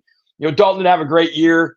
Brev's coming back, but I just think you can bring some competition to that room that gives you options on into the future in this draft that can help you in 2025 and definitely beyond. I'm so glad that you like Jackson Hawes and Fedoni. Those are just two late round, tight end crushes. Just, I love that. All right, John, I got to ask you now. I don't want to set it up. I just want to ask you about the guy, which will break my heart if you don't like him. Tate Ratledge, Georgia. This guy feels about as swarmy as some of these other guys we've talked about. I know there's some injury history and stuff like that. What do you make of Ratledge out of Georgia? Landry, watch this. I love this guy. Yeah, I do. I like Ratledge. Here's the thing. Watching Ratledge, a lot of times, when you watch players, you can see athleticism or lack thereof when you watch a guy in the field. I watched Tate Ratledge for, I don't know how, I felt like he was at Georgia forever. And probably because he was hurt a lot, so he'd be in and out. I don't know, maybe paying more attention to it. I don't know. I never saw his testing coming. I had no idea. I did not know that he had that club in his bag at all. I don't love this interior group, if I'm being honest, all across the board. But I did not. He ran 4.97 at 6'6.5", 308. He had a 9.5 broad jump and a 32-inch vertical, which was one of the better ones. Jared Wilson from Georgia at 32. Donovan Jackson was 32.5. Gray Zabel was 36.5. I mean, that's pretty stupid. But from that standpoint, I did not see that kind of testing from Ratledge. So I don't know if I loved him as a player. I love him as a player. I just didn't think he would test like that.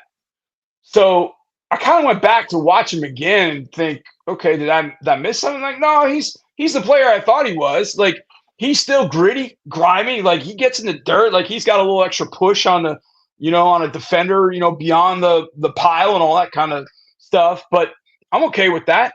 He gets guys blocked and he can move. And honestly, I came to the conclusion that I think Tate will be a better pro than he was in college. So I absolutely, like, the one thing I've been doing, I didn't do it with this mock that I did. I did a 3-round mock, but I've been trying to think, look, is there a way to get a couple of offensive linemen? I thought this way after the Laramie trade. And then after the Kenyon trade, I was like, man, is there a way that the Texans could get two guards or two offensive linemen that I like? Could they get a Zabel and a Ratledge? Could they get, a Booker and a Jared Wilson? Could they get a Booker and a Ratledge? And those are your two guards. I mean, look, the Kansas City Chiefs, when they reset that offensive line a couple of years ago, they went and got Creed Humphrey and put him next to Trey Smith. You got rookie at center, rookie at guard, and it's like, how's that look now? That was a great decision. So is there a way that you could do it? Could you get, Ratledge to go with, Jonas Savaiinaea from out of Arizona? Two really good athletes, two big athletes, drafting one of the tackles, maybe Charles Grant from William & Mary and Ratledge. So I've kind of been thinking that way all along. I would love to have Ratledge in this offense because I do think there will be zone components. You are going to have to move. But I think he's also got that kind of swarmy, gritty, grimy, Like he's got that, kind of Southern mullet hanging out of the back of his, like, all right, I just have to check where's the health, what's the injury situation, because there were a lot of games where I'd look, where's 69? Crap, 69's not in there, and that obviously can't be. You had enough of that. Now, look, I know offensive linemen aren't going to play every game, but it's got to be the guys that come into this offensive line are got to be ones that they're playing 16, 17 games a year. Like they're reliable. You know what you're going to get from them week in and week out. I think I know what I'm getting from Tate Ratledge in the run game. He's going to be able to move in the zone game. He's going to be able to hold his own in a gap scheme. I think he's going to hold up against power. He's going to be able to move a little bit against some of the quicker guys. And look, he'll get beat. He's a rookie early on. He'll get beat. But I think he's the kind of guy that would get better and better as long as he's healthy enough. So, yeah, I'm with you. Tate Ratledge would be my kind of guy. You're making Stoots can't stand up again. M4570 on the soup. They say OTS a pull in round 7. Dude is 100% swarm. How we feel about that? Yeah, I like him. I watched him at the he's from Washington State, played left tackle Washington State, and Samoan dude, strong, but he played left tackle, and I think he probably plays right tackle, but I was really impressed with him at the Shrine Bowl. I saw the one-on-ones from the Shrine Bowl, and I thought he held his own. Powerful guy, I think, at Washington State. There you go again, Landry. I don't know if you're going to like him, but I think he's a guy, if you got Essa in the 7th round, that's a damn good pick. That is a damn good pick. I think he'll go probably go in the 5th, maybe 5th, 6th. I think you get him at 7th. Hell, man, take it. Absolutely. David, this is a troll. What do you think of the Slowick wide receiver screen? Stop fucking running it. Yeah, that kind of happens.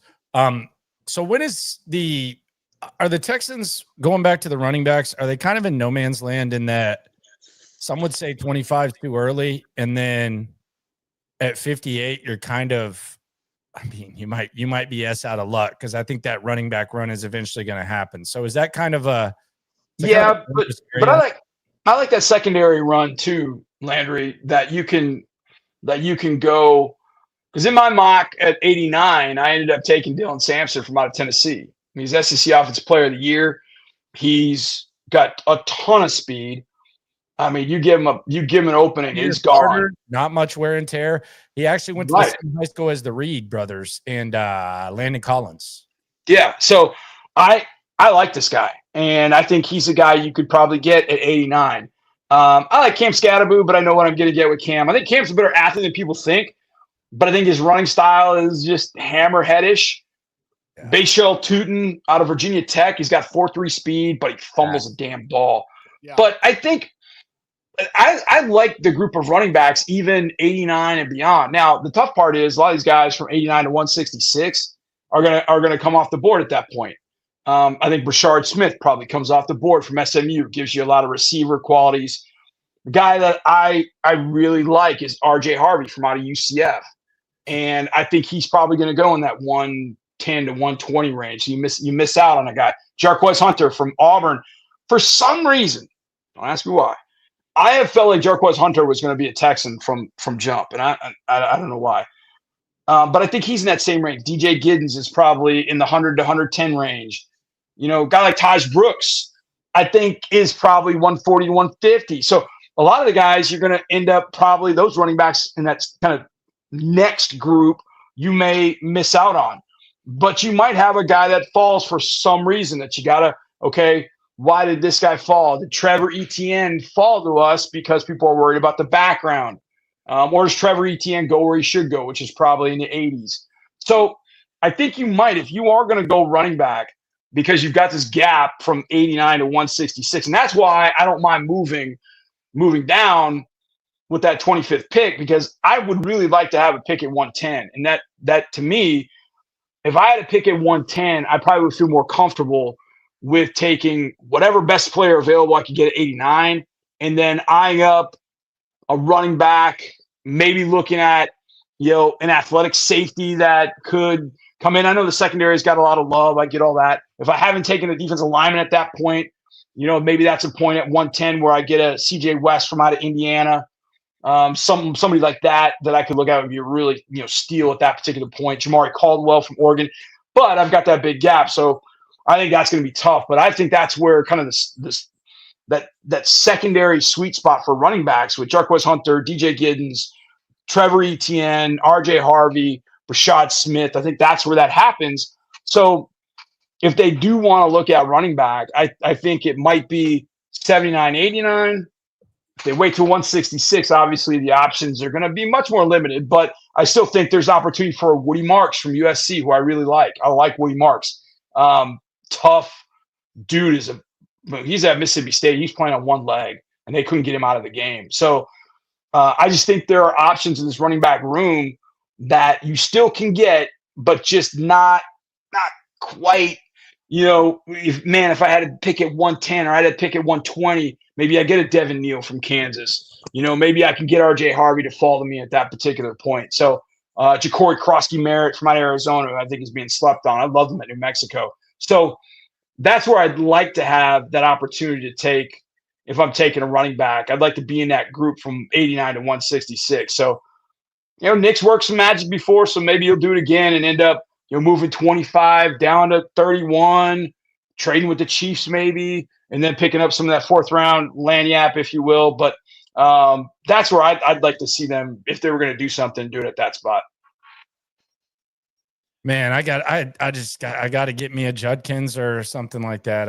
I need two backs. I'm depressed. I'm depressed with those possibilities. Cody's happy. I'm just like, I would take a running back in the first round. That's kind of where I'm at. I'm there, John. You want a running back for a long ass time, man. I always want a running back. I want running backs, and the game I always use as reference. It's like I feel like I reference this game so much.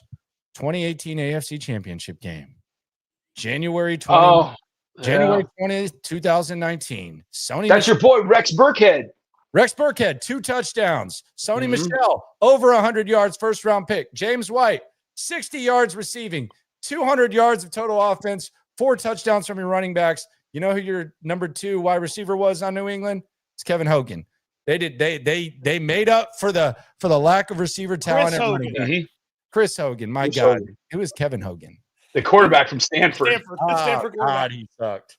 But that's just me. I just think they need multiple backs.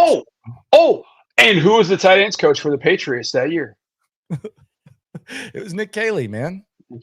Thank you very much. Yeah, he saw it. I mean, look, I'm with you. I mean, I think there are a couple things that work. What are their thoughts on Dameon Pierce? Even if they kept Dameon and just say things are what they are, I just think you have to have somebody that you can line up in the backfield and defenses are like, oh, damn, that guy's back there. Like, I think Joe does that because Joe, from a physical standpoint, DBs don't want any part of him. Linebackers know, okay, buckle up because he's tough. But to be able to have a back there, and then you look at some of the best offenses in the league last year. I mean, the Lions, they got Montgomery and they got Gibbs. I mean, it's the perfect thunder lightning sort of, concept. Teams have, 2 backs. I mean, look at the Ravens. They have Lamar and Derek. I mean, it's quarterback, running back, but it might as well be running back.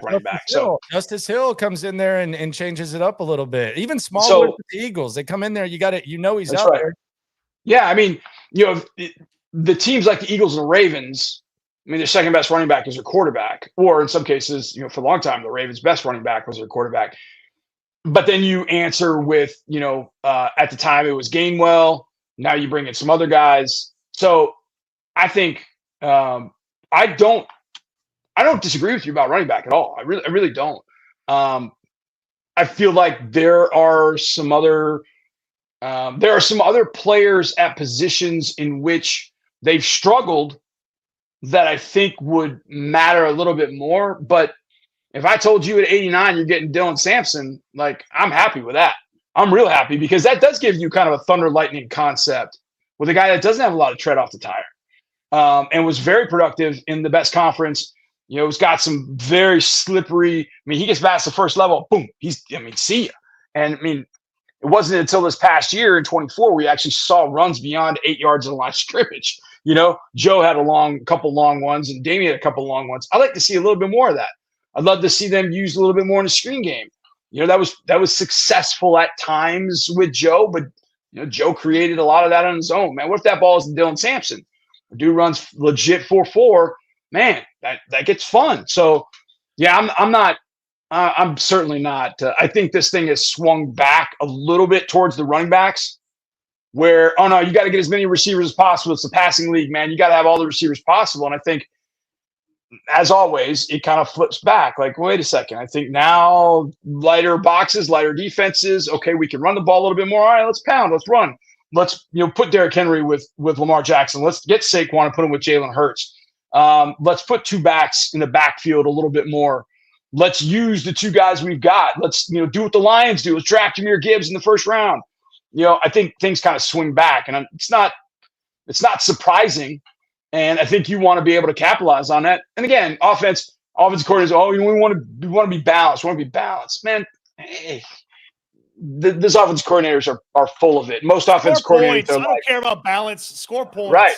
They want to score. And if the best way to do it is to browbeat somebody with two really good running backs, then so be it. Let's do it. And if your two running backs are killing it, then your play action becomes that much better, because now you got to be in your base defense, not nickel. And all of a sudden, now you can check to some passing game because you got some linebacker out there to stop the run that shouldn't be out there, and now you're checking to a play to throw it. So I think it all works together, obviously. But I'm with you, Landry. I feel like there's some running backs that this running back class I love, and I just feel like you got to be able to take advantage of it and find a back that you feel like you can come in and do something with.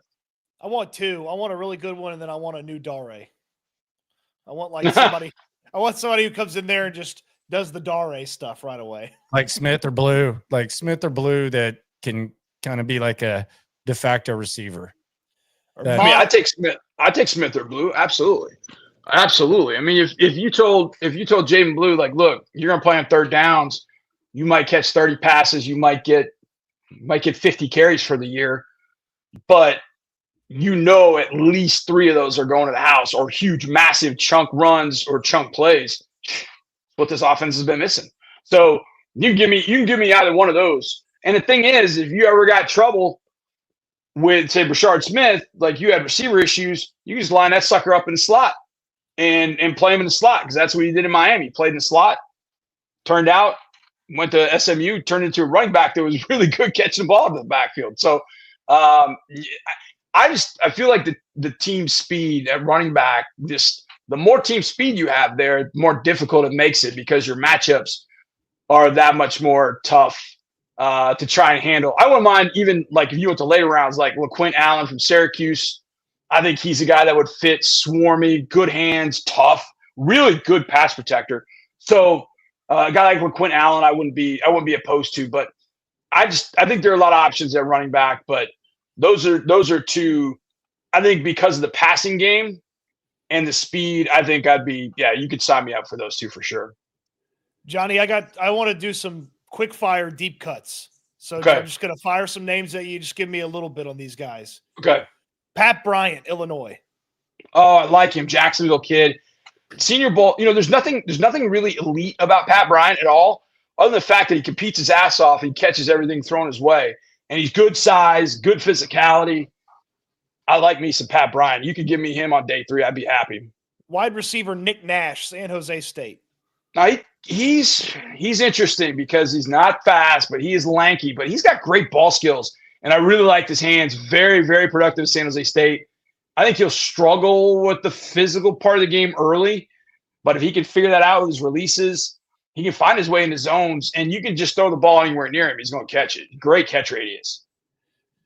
Tennessee wide receiver Deontay Thornton Jr. Speed.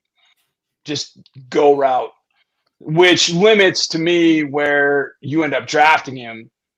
But if you have a quarterback, which we do, that can throw the ball very well deep, which he does, a guy like Thornton ends up, when you scan the line of scrimmage, you're like, where's everybody? Where's everybody? Oh, damn, that's the dude that runs 4.3. And he's a big son of a bee. I think all the Tennessee receivers kind of lost out because I think Nico don't throw the ball worth a damn, to be honest. And so I don't know that it was the receivers that were the problem at Tennessee. I think it was Nico. But that said, if I want a human 9 route, Deontay Thornton's that. Arkansas wide receiver Isaac Tesla. Oh, he was impressive at the Senior Bowl. Like, really impressive. I thought, here's this white dude from Michigan who was at Hillsdale College, which I think Hillsdale College was like in Back to the Future or something. And he transfers to Arkansas, and I'm like, this ain't going to go well. And then at the Senior Bowl, he's making some catches, and I think, okay. And then he ran a post route, and I was like, he just pulled away from that dude. Like, is he faster than I think he is? And I liked watching him at Syracuse or at Arkansas. Really liked him at Arkansas. But I thought 4'6" just kind of bigger, stiff, white dude. Just like, yeah.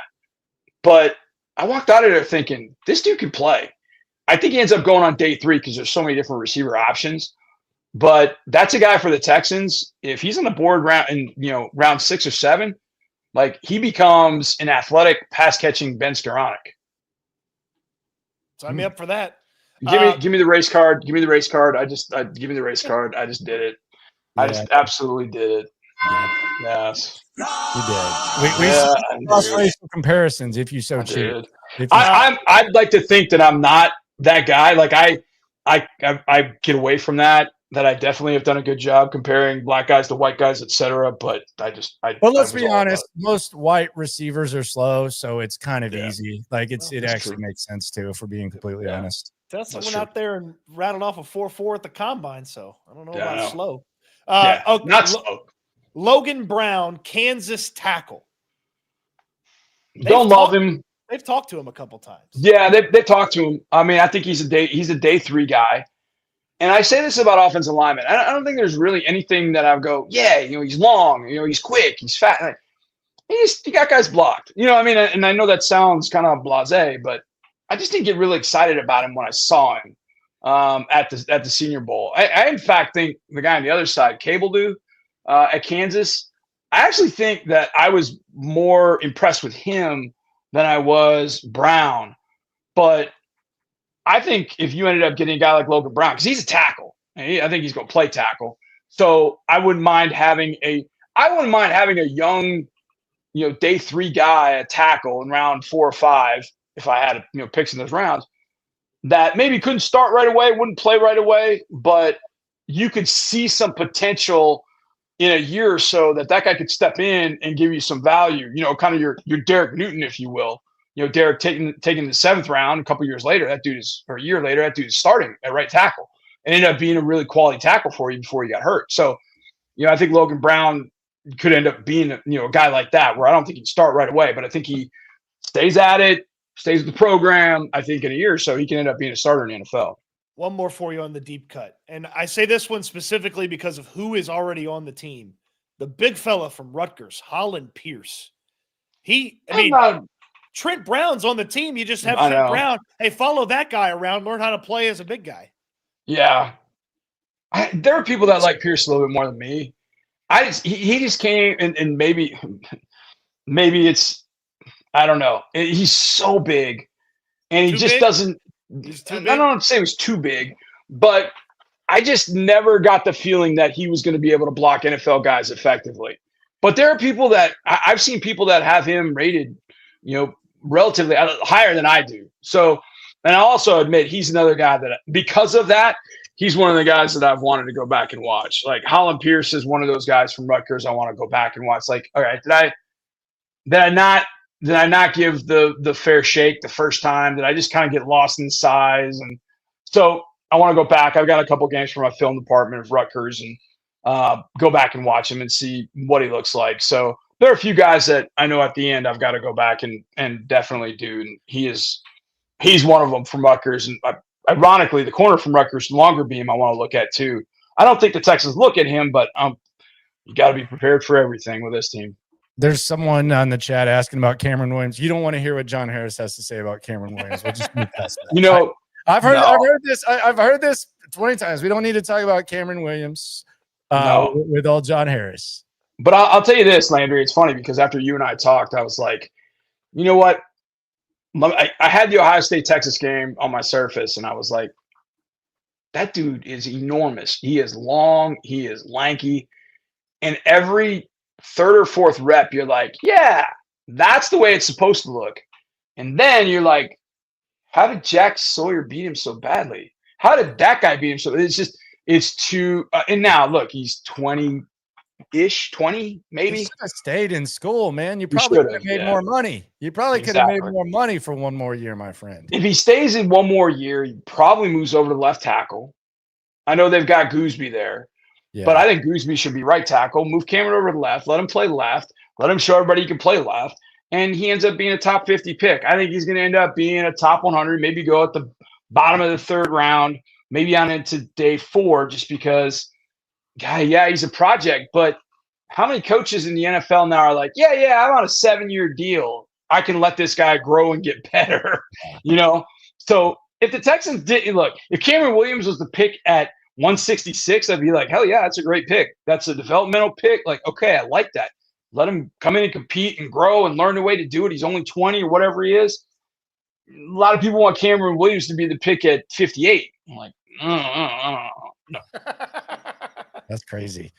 BG says, compliments to John Harris. Will we get a post-draft evaluation? Yes, we will. And he'll be on 610. He'll be all over the place. Football Takeover if you want to get the evaluation. So, yes, there will be evaluation. What do you think of Jake Majors? I saw they visited with him. That's about as swarmy as it gets. Yeah,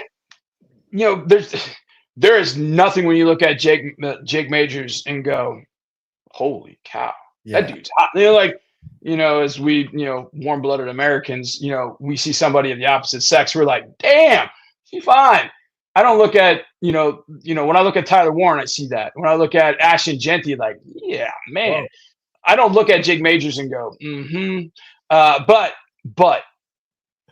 a guy that's been in that system and does some of the things that he does, even though he's got shorter arms, he's shorter, but they would pull him sometimes. I'm like, damn, that's pretty good. There have been a lot of centers that have played in this league that weren't highly regarded coming out. That's why they play center. But they end up playing 8 to 10 years because the system fits them really well. They fit in it. Like David Andrews, to me, was a really good center at Georgia, but I didn't think he was a guy that was going to be one of the more valuable players the Patriots had for a long time, So I think Jake Majors is going to end up – I wouldn't be surprised if he went undrafted and then ended up in a camp somewhere as an undrafted free agent and then ended up making the 53. I really wouldn't, because you got a guy that can snap the ball and move. Like that just in and of itself is a nice little asset to have. I know you mentioned David Andrews a second ago. Any idea who might have been one of his offensive line coaches up there in New England? And it might have also been tight ends coach when Andrews was snapping there at center. Yeah. Dante Scarnecchia is a really good offensive line coach. Yeah. Who's his pupil that's maybe the other guy, Cole Popovich. Yeah. Okay. So there's that. Yeah. There's definitely that. Yeah. I mean, because the Patriots, John, this is something I talked about a couple weeks ago. The Patriots weren't afraid to throw a mid-round guy out there on the offensive line. No, they weren't. 6th-rounders, undrafted guys. Listen, I don't know how that works in NFL buildings. I mean, I'm sure there's some places where the GM is like, you got to play this guy because he's the first-round pick, and you got to make me right, and all that kind of stuff. Mm-hmm. I get the feeling, just knowing Cole as little as I do, he don't give a goddamn where you were drafted, where you came from, what school, what fraternity you were in, what shoe size you have. He doesn't give a damn. If you can't block, you're not going to play. And I know we say that about a lot of coaches in the sense like, you don't play well, you're not going to play for. But I think it is really, truly with Cole that it is, you can play, you'll play. He's you not, can't, see you. I know I'm not trying to get in the weeds. He's not a political guy, and he's not going to sacrifice what he believes for politics. That's the reason. We already know that. Yeah, that's the reason he left New England. So if you're playing politics like as a coach or something like that, I don't think Cole Popovich is gonna roll with it. Like it doesn't seem to be that way. I know you guys would probably address this at some point, but I think it's probably a good spot too, because I know a lot of people are like, well, if Cole was the assistant for the worst offensive line in the league, like blah, blah, like, man, I don't know. I mean, how many times have you been in a work situation where your boss didn't know jack squat versus what you knew. But the hierarchy was he's your boss. You answer to him or her. It's just the way it is. And so it just worked out that way that Cole was, the assistant to, Chris Strausser, and it didn't work. But now you bring in Cole to be that guy. At the same time, you bring in Nick Caley, somebody he's worked with, the tight ends and the offensive line coach working together. And now one's coordinator and one's the O-line coach. And I just think that there's no coincidence that, I felt like it was coming after this past year. After 24, I felt like it was coming. I felt like they were going to have to radically overturn the offensive line room. I felt like it was coming. But I felt like whoever was going to take over was going to have to emulate what it meant to be swarm, what it meant to be, I don't give a damn about it. This is how we're going to do it. This is how we're going to go about it. And then be flexible enough with things they do, different schemes, Cole Popovich being the guy that can do that. So I don't think it's any coincidence that he's that guy. And I hope this offensive line, I hope they give him another piece or two to work with. And then they go to battle, and they end up being a line that takes no shit from nobody. Because when our defense walks on the field, and I've been in different stadiums throughout the league when our defense walks on the field, it's like, oh, okay, like there's a bunch of bad mofo's on that side, but you don't get that same feeling offensively all the time. Yeah. But if you get in a fourth quarter and it's like our 5 guys trot on the field, and Joe Mixon's getting the football running behind those dudes, or RJ Harvey, or Brashard Smith, you get in the ball, whatever the case, DJ Gibbs, I don't care who. But you just know they're going to beat your ass in the fourth quarter. That's a tough feeling. Like, that's demoralizing. And we weren't that. We just weren't that. And I think there are a lot of people in this town, a lot of people that would love to be that way and would love to win football games that way. And I think that both Nick and D'Amico would love to win that way, but they'll take it however they get it. Their jobs are on the line. They'll take wins however they can get them. I just think that you're not going to be able to get to the level that you wanted to get without having the same mentality and attitude in that room that is all throughout the building in every other position group other than that one. And so the fact that Cole Popovich is leading it is like the perfect synergy to me to have him leading that group. So, proof's in the pudding. We'll see. You got to draft well. We'll see how they acquired talent and how that plays in. But obviously, that's the group we're all going to be watching once we get to OTAs, once we get to minicamp, and then once we get to training camp, because 2025 is going to go basically how that group of 5 takes it, And so that's why at 25, make the pick of an offensive lineman, get the best Booker or Zabel or Jackson you can get, and let's go to battle. Let's turn that thing around. So that's what we're hoping. Wide receiver, running back. Damn fantasy player over there. You're not Matthew Berry making the draft pick. You got to think about everything else in the team, Matthew Berry. Oh my! Can't be just your fantasy team. Well, you didn't want to see my fantasy team this past year, but yeah, that's trouble if it's that. But comeback season next year, same thing for the Texans. John, we appreciate you. Yeah, just man. Full disclosure, pull back the curtain. So John was going to do this tomorrow, but he texted me and he was like, "Hey, his daughter's like a big actress. She's got a lot of stuff going on." He's like, "My daughter's flying in from." My wife is flying in. Yeah, your wife's flying in. Okay, same thing. And you were like, "Oh, we can move it up or move it back." And I was like, "Dude, we can just move the day." Like, that's how nice of a guy John Harris is. We know you don't know a lot of this stuff, so we appreciate it. Well, listen, man, you guys know how I feel about you. I love you both. You guys are great. I'm glad you guys have linked up, and you guys are doing great stuff for Texans fans, man. And I just hope that when we pick an offensive lineman, number 25, that there's a camera on Landry Locker just doing that. We're screaming. Yeah, I will be very upset. There will be. John, the best part about this upcoming draft is my dream, which is 2 O-linemen and Kyle Williams, is Landry's ultimate nightmare.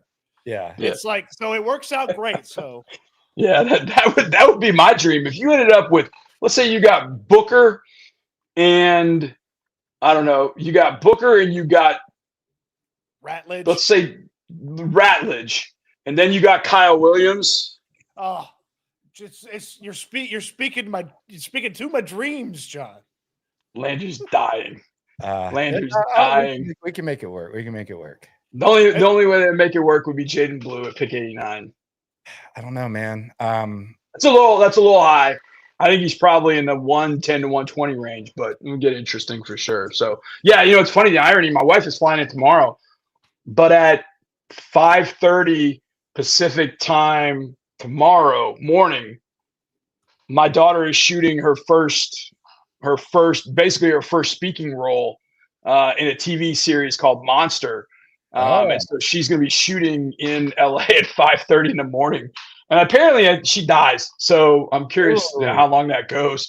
But she hasn't seen 5:30 in the morning she's 22. She'll be 23 in June. I don't think she's seen 5:30 in the morning like 5 times in her life. So I am a little worried she's not going to be up for it. But I appreciate it. Let me just say this, though. And I can say this because I have a daughter. She's right there. She's being a little loud. But I'll say this. She's not an actress, but I would have no problem watching my daughter die in a movie. It'd be much better it's much better than watching her in a love scene. I'll tell you that. I'll take dying anytime. I am not ready for that moment. I've been told that if something like that would ever happen, that I'm not allowed to watch, and I'd be very okay with that. Yes. I'd be okay with that. No doubt. All right, boys. I love you guys to death, man. Y'all do a great job. Thank you. That's the great John Harris. Football Takeover, Sports Radio 610, Texans sideline guy. Just a real joy, real appreciation for John for joining us for a couple hours, and we appreciate you for doing the same. Cody, I think a lot of stuff that you like from there. I'm sure we'll revisit a lot of this. We'll put some of the clips up throughout the week leading up to the draft.